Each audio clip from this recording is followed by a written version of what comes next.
दोस्तों, एक बुजुर्ग व्यक्ति मुंबई के एक सुपरमार्केट में जाते हैं और अपने पसंद से अपने लिए थोड़ी सी खरीदारी करते हैं। और जैसे ही वो बिल काउंटर पे आते हैं, बिल काउंटर पे आते ही उनकी कनपटी से पसीने की बूंदें झलकने लगती है। थोड़े से मायूस हो जाते हैं और थोड़े से हड़बड़ा भी जाते हैं। हड़बड़ा इसलिए जाते हैं कि अपनी बेइज्जती फील करके, क्योंकि शायद वो अपना पर्स, अपना बटुआ कहीं भूल आए थे। उनके पास पैसा नहीं था बिल चुकाने के लिए और बड़ा ही शर्मिंदगी महसूस कर रहे थे और अपने जेबें टटोल रहे थे और बड़ी ही मासूम और लड़खड़ाती आवाज में सामने बिल काउंटर पर बैठी हुई लड़की को बोलते हैं कि बेटी, शायद मेरा बटुआ घर पे रह गया है। और बड़ा ही शर्मिंदगी फील करने लगते हैं। जो बिल काउंटर पर बैठी हुई लड़की थी, जिसका नाम था सुरभि चौहान, सुरभि चौहान उन्हें ऊपर से नीचे तक देखती है। देखने में वो बुजुर्ग व्यक्ति कोई रईस, कोई करोड़पति फील हो रहे थे। शानदार उनका पहनावा था और चेहरे से भी एक रोब झलक रहा था। लेकिन इस समय वो बड़ा ही मायूस और शर्मिंदा महसूस कर रहे थे। सुरभि कुछ भी नहीं करती है और अपने पैकेट से अपना पर्स निकालती है और उनका बिल पेमेंट कर देती है।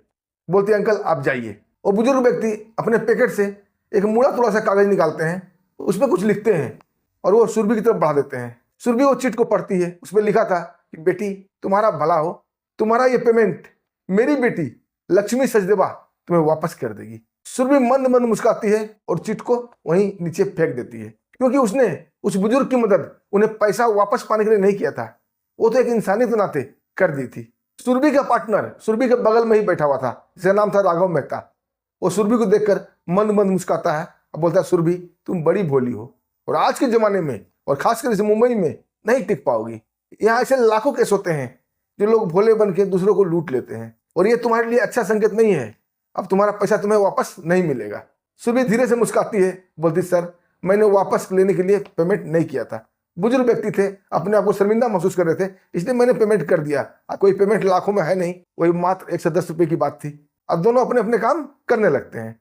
दोस्तों, ये खबर वहाँ का जो मैनेजिंग डायरेक्टर था राजेंद्र शुक्ला, वहां तक खबर पहुंच जाती है। राजेंद्र शुक्ला सब कुछ अपने सीसीटीवी में देखने लगता है। अब बस 2 ही मिनट बाद वो सुरभि को बुला लेता है। सुरभि उसका नाम सुनते ही कांप जाती है, क्योंकि राजेंद्र शुक्ला बड़ा ही कड़क मिजाज, कड़क स्वभाव का जाना माना और जिद्दी किस्म का आदमी था। जब भी सुरभि उसके ऑफिस में जाती थी, वहां बड़ा ही नर्वस फील करती थी, क्योंकि उसकी चुभती हुई आंखें, कभी उसके चेहरे पर मुस्कान नजर नहीं आती थी। एकदम कठोर चेहरा रहता, कठोर आंखें रहती थी, एकदम टाइट किस्म का आदमी था। सुरभि वहां जाती है, पूछती है, सर आपने मुझे बुलाया। राजेंद्र शुक्ला बोलता है कि तुमने कंपनी के रूल तोड़े हैं, तूने सुपरमार्केट के नियम को भंग किया है। तुम बिलिंग काउंटर पर बैठ के किसी कस्टमर का बिल कैसे पेड कर सकती हो? तुम्हें नौकरी से हाथ धोना पड़ेगा। सुरभि को अपने किए पर कोई पछतावा नहीं था और वो जानती थी कि राजेंद्र शुक्ला से बात करने का कोई मतलब नहीं है। ये जिद्दी किस्म का आदमी है, कठोर किस्म का आदमी है, ये कोई बात नहीं सुनेगा। चुपचाप अपने गले से अपना आई कार्ड निकालती है, उसके टेबल पर रख देती है और वहां से चली जाती है। वो थोड़ी सी परेशान, थोड़ी सी चिंतित थी, क्योंकि सुपरमार्केट में नौकरी किए हुए उसके अभी 6 महीने ही हुए थे। वो घर जाती है, अपने पिता को सारी बात बताती है। पिता उसको बोलते हैं, बेटा परेशान नहीं होना, तुमने कोई गलत काम नहीं किया है जो तुम्हें नौकरी से निकाला गया है। तुमने एक भला काम किया है, तब तुम्हें नौकरी से हाथ धोना पड़ा है। इसका बदला भगवान तुम्हें जरूर देंगे। दोस्तों, पिता पुत्री में बात हो ही रही थी कि थोड़ी ही देर बाद सुरभि के मोबाइल पर रिंग आता है। वो देखती है एक अजनबी नंबर है। वो उठाती है, हेलो बोलती है। उधर से बड़ी शांत और ठंडक भरी आवाज आती है, सुरभि मैं लक्ष्मी सचदेवा बोल रही हूँ और मैं तुमसे मिलना चाहती हूँ। दोस्तों, लक्ष्मी सचदेवा का नाम सुनते ही सुरभि के बदन में कपकपी सी हो जाती है। उसके पूरे रोंगटे खड़े हो जाते हैं, क्योंकि सुरभि सुपरमार्केट में 6 महीने काम कर चुकी थी और लक्ष्मी सचदेवा के नाम से वाकिफ थी। वो जानती थी लक्ष्मी सचदेवा ऐसे ऐसे सुपरमार्केट के, कई सुपरमार्केट के मालकिन है और दोनों में तय हो जाता है कि एक शॉपिंग कॉप में दोनों मिलेगी कल। दोस्तों, सुरभि को रात भर बेचैनी से गुजरता है। उसे नींद नहीं आती है। सुबह उठती है, अपने एक बढ़िया सा ड्रेस पसंद करती है, वो पहनती है और दिए हुए टाइम से 2 मिनट पहले वहां पर शॉपिंग कॉप में पहुंच जाती है।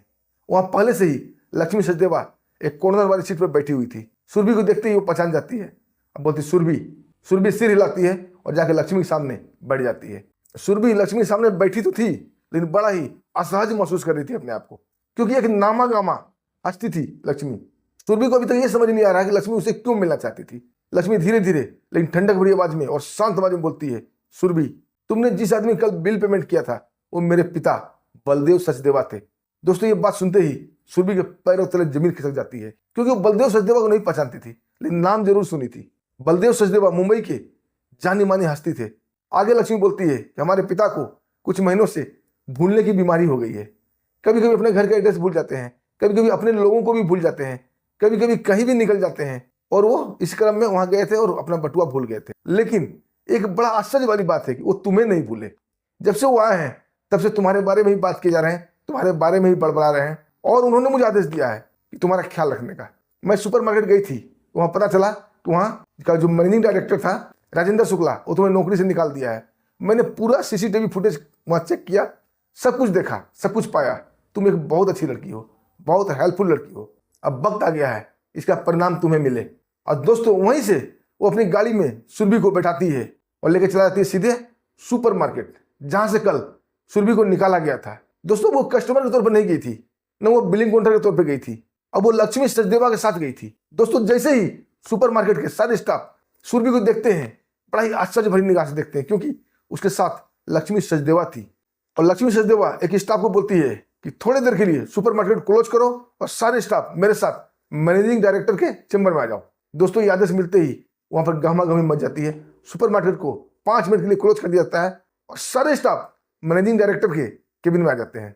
दोस्तों सुरभि कल उसी मैनेजिंग डायरेक्टर के केबिन में जाने से घबरा रही थी, डर रही थी। आज वो केबिन में प्रवेश करती है तो जाती है कि वहां पर चेयर खाली पड़ा है। लक्ष्मी बहुत ही ठंडक बड़ी आवाज में बोलती है कि चेयर खाली नहीं है, ये चेयर को खाली कराया गया है। यहाँ जो बैठा था राजेंद्र शुक्ला, उसने तुझे नौकरी से निकाला और मैंने उसे नौकरी से निकाल दिया। आज से तुम इस सुपरमार्केट की एमडी हो। दोस्तों सुरभि को अपने ऊपर विश्वास नहीं हो रहा था, अपने कानों के ऊपर विश्वास नहीं हो रहा था। वो आश्चर्य भरी निगाहों से लक्ष्मी सचदेवा को देखने लगती है। लक्ष्मी उसे चुभती हुई नजर से देखती है। अब बोलती है कोई भी बात मुझे 2 बार कहने की आदत नहीं है, लेकिन फिर भी मैं कहती हूँ आज से तुम इस सुपरमार्केट की डायरेक्टर हो, मैनेजर हो और अपना पद संभालो। क्योंकि मेरे पिता की इच्छा है कि हमारे कंपनी की मालकिन ऐसी हो जो आदमी की पहचान करे, उनकी कद्र करे, उनकी इज्जत बचाए। और ये सब गुण तुझमें है। और दोस्तों ये बातें हो ही रही थी कि थोड़ी देर बाद एक गार्ड और एक ड्राइवर बलदेव सचदेवा को लेकर वहां पे आ जाता है। दोस्तों वही बुजुर्ग व्यक्ति जो कल पैसा पेड करने के लिए उनके पास पैसा नहीं था, लोग उनका मजाक उड़ा रहे थे, उन्हें देखते ही सारे के रोंगटे खड़े हो जाते हैं। लक्ष्मी बताती है ये मेरे पिता हैं। दोस्तों बलदेव सचदेवा को देखते ही सुरभि आगे आती है, उनके पैर छू के आशीर्वाद देती है। बलदेव उन्हें गले से लगा लेते हैं, बोलते हैं बेटी आज से तुम यहाँ की मालकिन हो। और बोलते हैं बेटी मैं तुम्हें कभी भी भूल नहीं पाऊंगा, तुम्हें किसी प्रकार की कोई परेशानी हो तो मुझसे कॉन्टेक्ट करना और लक्ष्मी भी तुम्हारी हेल्प करेगी। दोस्तों वहां तालियों गड़गड़ाहट से पूरा हॉल गूंज जाता है और बलदेव सचदेवा सुरभि का हाथ पकड़कर उस कुर्सी पर, मैनेजर की कुर्सी पर उसे बैठा देते हैं। उसके बाद दोस्तों राघव मेहता जो कि उसका सहकर्मी था, वो आता है और सुरभि को बोलता है सॉरी सुरभि, हमने तुम्हें पहचानने में भूल कर दी, इंसान में इंसानियत होनी चाहिए। सुरभि मुस्कुरा देती है और उस दिन से सुपरमार्केट का हर चीज बदल जाता है, हर रूल, हर नियम बदल जाता है। वहाँ इंसानियत वाले रूल लागू हो जाते हैं। दोस्तों कहानी आपको कैसी लगी एक छोटा सा कमेंट जरूर कीजिएगा। वीडियो पसंद आई तो वीडियो को लाइक कीजिएगा, चैनल को सब्सक्राइब कीजिएगा। फिर मिलते हैं दोस्तों एक शानदार बढ़िया स्टोरी के साथ, तब तक के लिए हमें आगे दीजिए। नमस्कार, जय हिंद।